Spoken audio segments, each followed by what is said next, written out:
Yo guys, what is up? Moxsy here with IGN, and today we're going over an in-depth crafting guide for Last Epoch. Now, I've been playing Last Epoch since 2020. Crafting is an essential part into progression into the harder bits of the game. Let's get right into it. So let's start with the basics. If you hit the F key, you will pull up your crafting menu. You can grab any piece of gear and bring it over to the crafting menu or the forge. Now, when you're in this crafting menu, you're going to see the tiers of the affixes on your gear.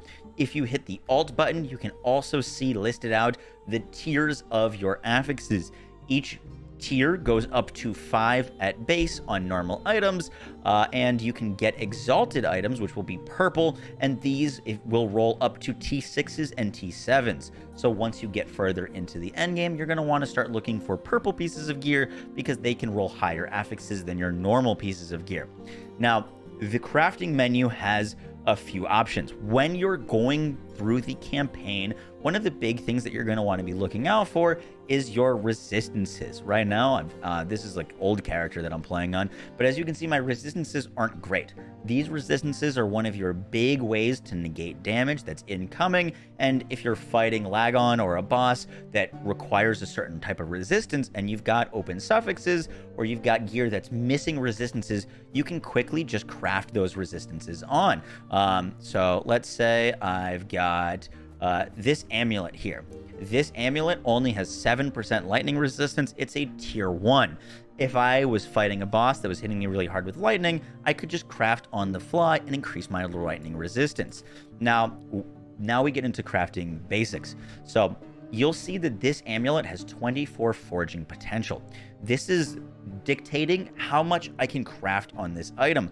Once the forging potential hits 0, you can no longer craft on the item. However, you can still shatter it, which we'll talk about in a second.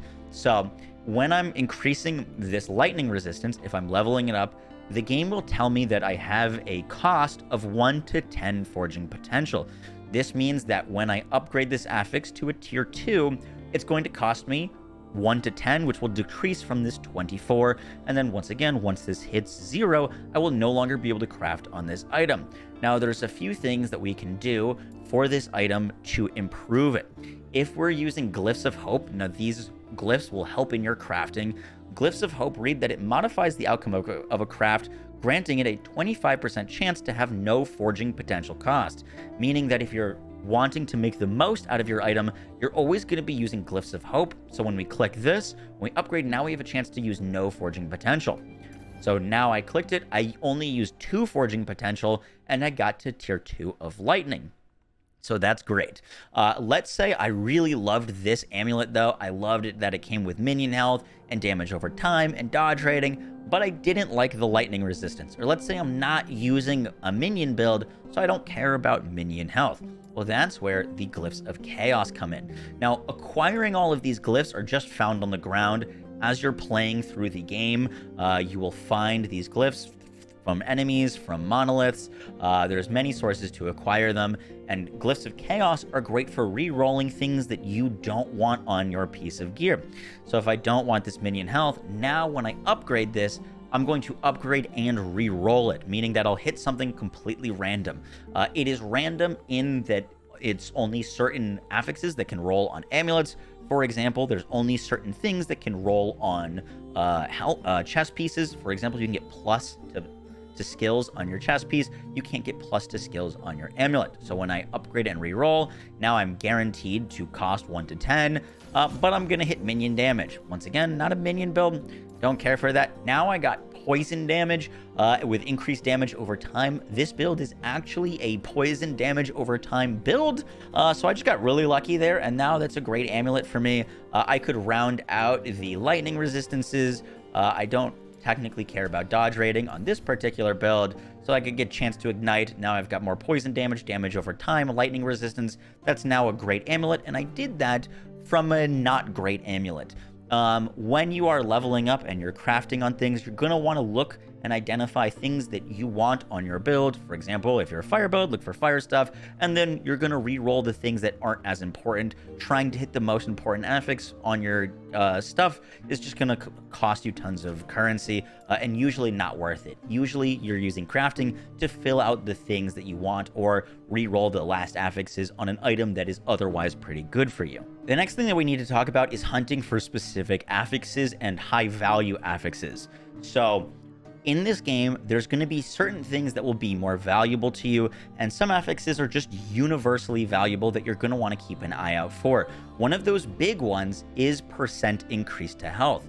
As you can see, this suffix, percent increase to health, is going to give me 6% increased health, and if I level up this piece of gear, I can get even more health. And as you can see, I actually just ran out. So now I have no more shards of this increased health, and if I wanted to get more increased health on this chest piece, because you can see that I could get more because I'm only at T3, I could go all the way up to T5 with this, I actually need to go find some.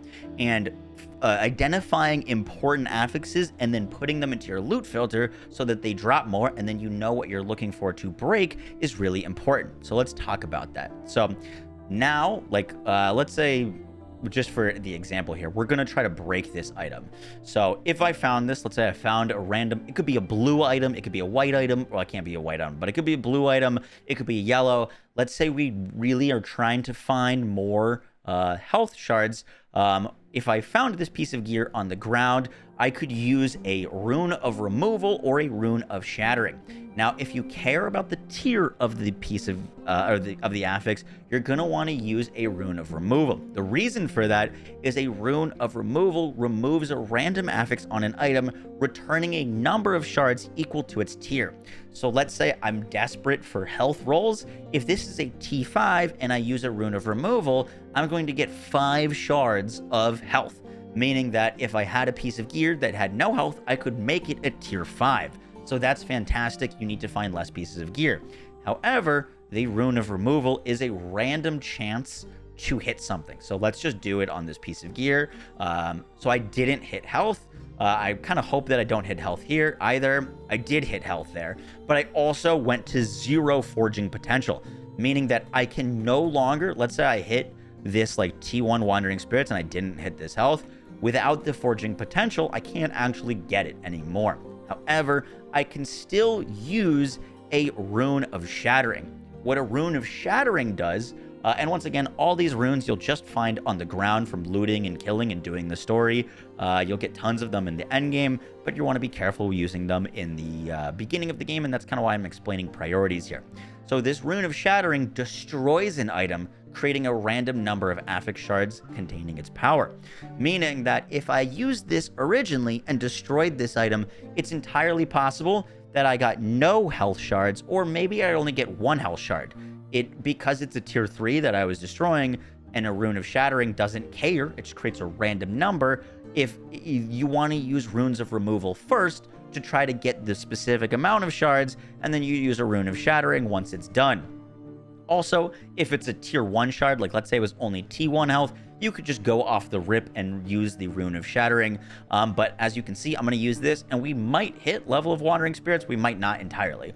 I did get lucky there and got plus level of the Wandering Spirits, but it's entirely possible to break that item and not get anything from it with the Shattering. So to search for these high priority affixes, a great thing to do is create a loot filter. If you hit Shift F, you will open up the loot filter screen. You can also just go to your gameplay settings, manage loot filter.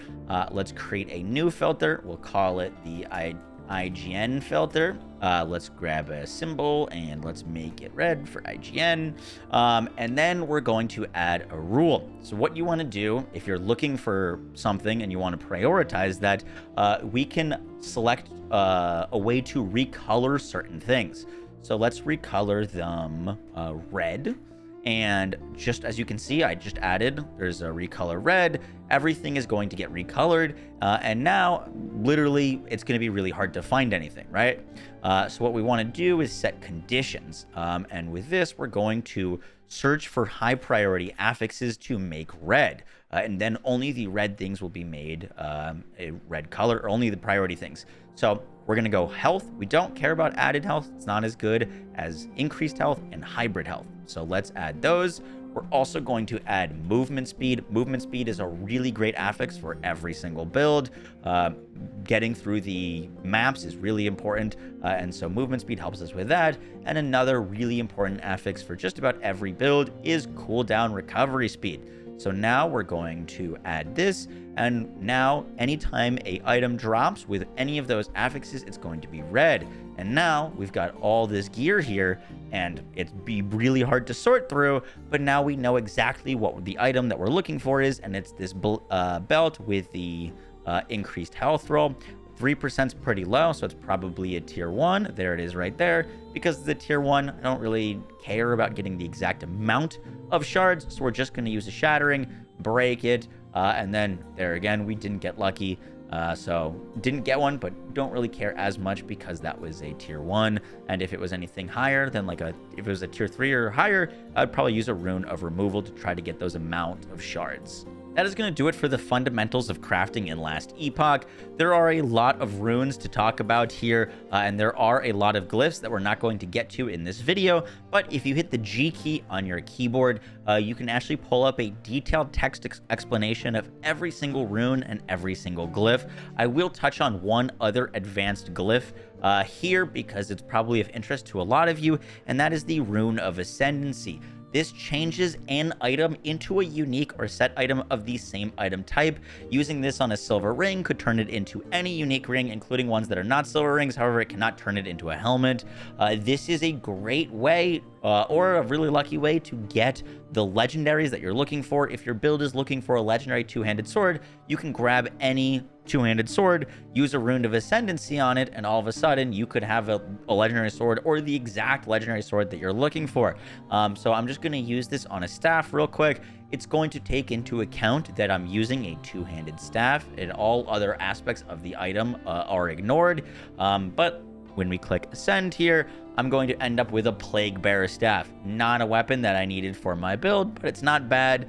Cool poison weapon. And that is the Rune of Ascendancy. You can use it to luck into some of the items for the build that you're playing. That is going to do it for our crafting guide. For all things Last Epoch, keep it here at IGN.